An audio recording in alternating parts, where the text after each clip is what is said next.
Hello, everybody. Jason will Learn to Survive. Hope you guys are doing well, staying safe, taking care of yourself. More important, taking care of one another. Today, I want to answer a question that I was just asked recently in an email: ammo and what ammo I recommend or what ammo I use. And that's tricky because ammo is going to be very subjective. People have companies they like, people have brands or whatever that they like. Oh, I'm sorry, allergies are acting up real bad.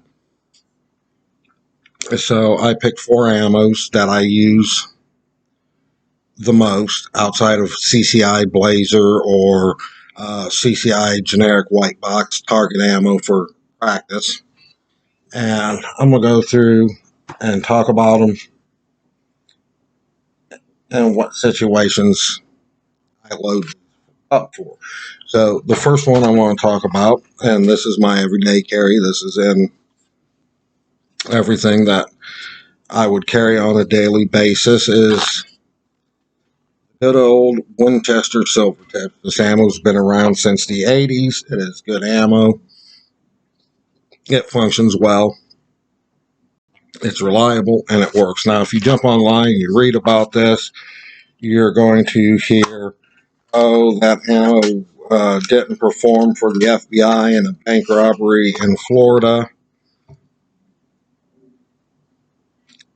that it's not any good. That's not the case. There were several things that went wrong with that and several things that went right with it. Okay.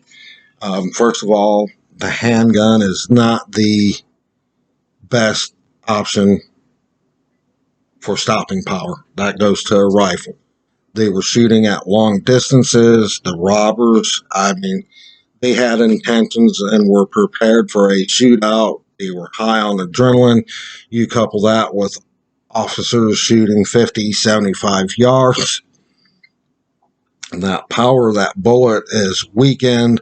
The point of aim is dropped. Your shots aren't going to be as effective, and that led to the FBI adopting the 10 millimeter, then saying the 10 millimeter had too much recoil and led to the development of the anemic 40 Smith & Wesson. But in gel tests and everything else, this exceeds the FBI standards of what the ammunition should be capable of. It's just very old school, mid 80s technology, but still a good and effective ammo. Another one I like and carry as a good ammo is the Sig Sauer Elite Defense V Crown. I don't know if you're going to be able to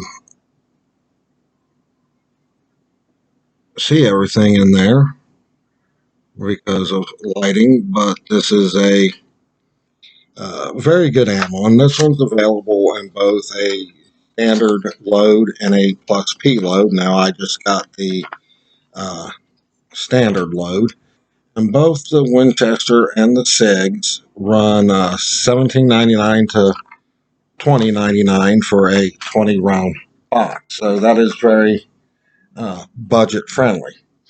Now we can go up to a little bit higher priced ammo, and the higher price, this does come in 25 round boxes instead of 20, so that is the little price difference there, is the Hornady American Gunner.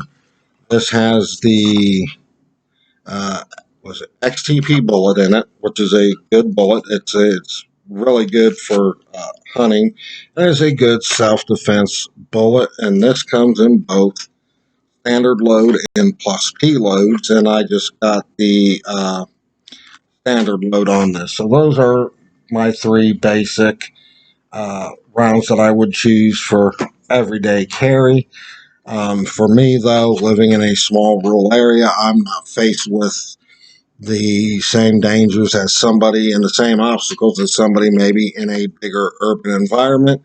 So I go with the Winchester Silvertips.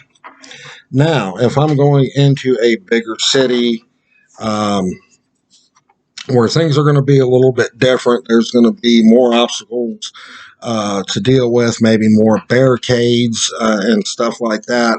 And if it ever came down to I have to draw my sidearm for protection, I definitely load up with the Hornady Critical Duty. Now, this is a duty loaded ammunition. It is a 124 grain flux lock bullet, and it is a plus P loading, so this is much hotter than the other ones.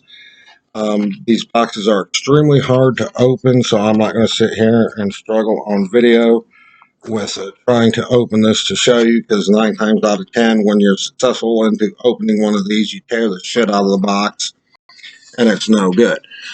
So, with this being a duty ammo and that flex tip, what do they call it? Yeah, the flex lock tip.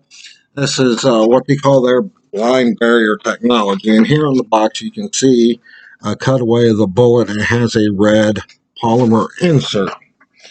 That keeps it together to go through hard obstacles like walls, car doors, car windows, stuff like that. And it don't start to expand until it enters organic material and mushrooms out. Now, this is a hot load.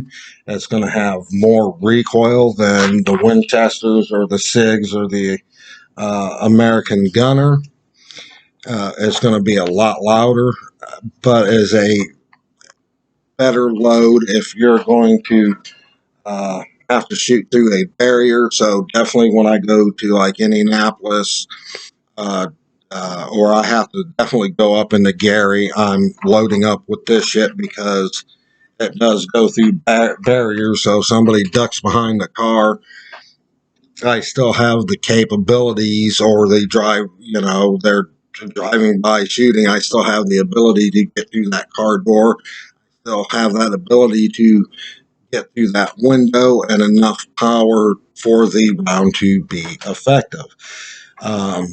Now, these come in 25 round boxes, but you're starting to push over $30 for a box. You're looking at, on average, $32 to $37.99 for a box of 50. Now, when it comes to ammo, I do definitely encourage all of you to jump on YouTube and watch watch testing where it's been through, where somebody's tested it and put it through ballistics gel. Watch the performance of the ammunition. Decide what you need for your environment. Sit down and think about your risk assessment, okay? If you live in a small rural area like I do, you really need to carry this every day. Or would something like this, or Big Elite Non-Plus Ps, be your best option, and is going to serve you best without